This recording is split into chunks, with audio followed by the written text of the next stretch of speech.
Bonjour à tous et bienvenue sur la chaîne Image Cinémathèque. Aujourd'hui on va parler du Canon 6D Mark II. Après l'avoir reçu et utilisé pendant un moment, j'ai décidé de faire un test pour vous, pour partager mon avis dessus. Alors c'est parti.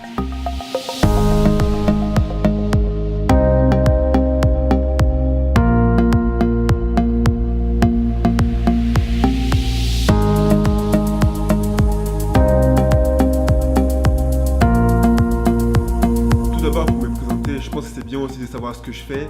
Moi je fais de la vidéo, mais ça m'arrive aussi de faire des photos, que ce soit pour moi ou aussi pour des événements. J'utilisais le 6D classique pour faire les photos et le GH5 pour faire les vidéos. Mais je me suis rendu compte que avoir deux boîtiers c'est vraiment un super avantage. Mais l'inconvénient c'est que ça coûte très cher. C'était mieux de pouvoir combiner les deux dans un seul boîtier parce que fallait avoir des optiques Panasonic, fallait acheter un speed booster. C'était une vraie galère, donc je me suis dit que c'était quoi le meilleur boîtier que je pourrais avoir pour faire de la photo et de la vidéo. Je suis tombé sur le Canon 6D Mark II, je me suis dit ça peut être pas mal, il coûtait pas trop cher et c'était vraiment relativement intéressant par rapport à ce qu'il offrait parce que je voulais vraiment rester chez Canon. Du coup j'ai regardé la fiche technique, j'ai regardé tout ce qu'il y avait à savoir dessus. J'hésitais beaucoup avec le 5D Mark IV. Finalement mon avis a été de prendre le 6D Mark II parce que ça me permettait d'économiser pour avoir aussi des meilleures optiques. Quand je l'ai reçu, j'ai été surpris par la qualité de l'écran orientable. Je pensais vraiment que ça allait être un peu plus cheap, un peu plus moins qualitatif et là j'étais vraiment surpris de voir que la qualité d'image de l'écran orientable était vraiment très bonne,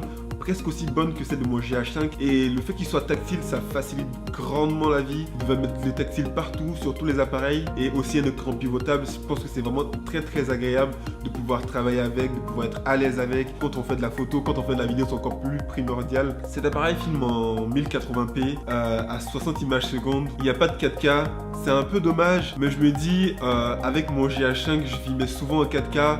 J'avais des fichiers qui étaient très lourds. Quand je rentrais chez moi, j'avais plus de 150 Go de fichiers à traiter en 4K et finalement les clients ils me disaient toujours que la 4K c'est pas forcément primordial pour eux.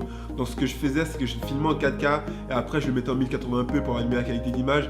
Mais je pense que filmer en 1080p ça va pas changer grand chose pour eux et c'est pas forcément nécessaire pour sortir de belles images. On peut sortir de super images uniquement avec la 1080p, donc c'est pas vraiment un problème pour moi. Ils auraient quand même pu la mettre la 4K, surtout que tu l'achètes à un prix qui est équivalent à celui du GH5, ne serait-ce qu'en 25 images secondes pour pouvoir faire des films. Je pense que c'est le minimum aujourd'hui. Tout le monde tourne en 4K, juste avoir l'option de le faire ça aurait été intéressant. Quand je regardais sur internet j'ai vu qu'il y avait la stabilisation numérique. Je me suis dit que ça pourrait être intéressant de l'avoir parce que sur le GH5 j'avais la stabilisation sur 5 axes, j'étais pas toujours obligé d'utiliser mon crâne, c'était pas trop dégueulasse non plus. Là quand j'ai reçu le 6D, il y a deux types de stabilisation. La première ne fait pas grand chose, honnêtement je vais vous dire la vérité, ça fait vraiment pas grand chose. En tout cas moi j'ai pas vu grand chose. Et la deuxième, ok elle fait un travail qui est respectable, je dirais plutôt respectable parce que je vais pas cracher dessus non plus, mais c'est pas non plus la stabilisation 5 axes du GH5, ça n'a rien à voir du tout. Et ces stabilisations là, franchement je pense que si vous voulez vraiment shooter à main nue, c'est pas elle qui va vous sauver, vous risquez d'avoir de belles surprises. C'est vrai que je me plains de pas avoir la 4K sur cet appareil parce que ça va vraiment été bien, mais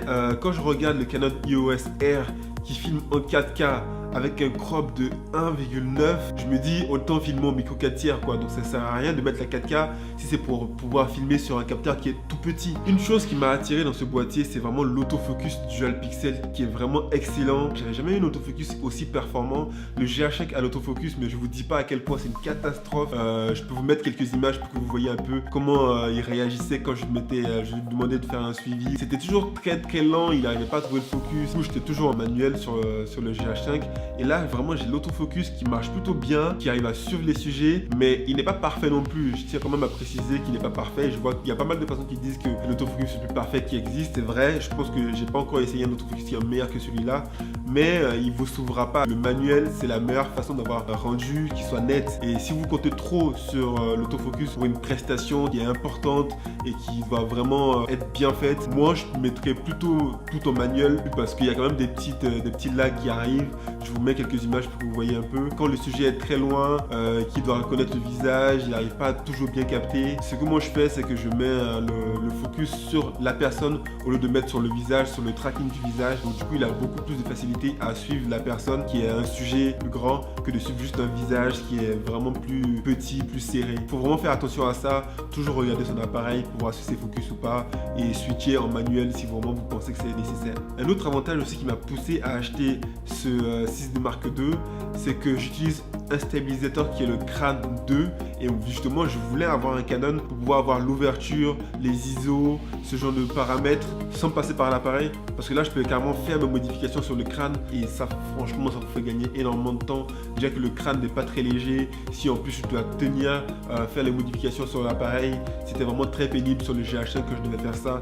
Et je pense que quand on travaille, on a besoin d'avoir quelque chose qui est facile à utiliser pour être plus performant et pour être plus efficace sur le terrain. Et avec le Crane 2 et le 6D Mark II, le combo est assez complémentaire et il marche plutôt bien en fait. En photo, j'ai été très surpris par la qualité de l'image parce que vraiment, elle est plus douce, elle est plus agréable et il gère bien les couleurs. Canon est reconnu pour pouvoir bien gérer les couleurs, mais je m'attendais quand même à avoir un résultat qui était proche du 6D classique que j'avais, mais là je peux vous dire que c'est carrément différent, carrément mieux. C'est plutôt une bonne impression parce que j'ai vu que pas mal de personnes disaient qu'il avait une mauvaise plage dynamique. Je pense que Canon n'est pas stupide, ils vont pas faire un boîtier qui est moins bon que le précédent, donc forcément ce boîtier là il a une moins bonne plage dynamique, mais la montée en ISO est carrément mieux. En tout cas, ce que moi j'ai pu remarquer, c'est qu'elle était carrément mieux. J'ai même pu filmer en 25 000 ISO et je vous montre l'image. Je trouve que c'est largement regardable comparé à mon 6D classique qui faisait des images vraiment, quand je dépassais le 2000 ISO, c'était pas trop ça.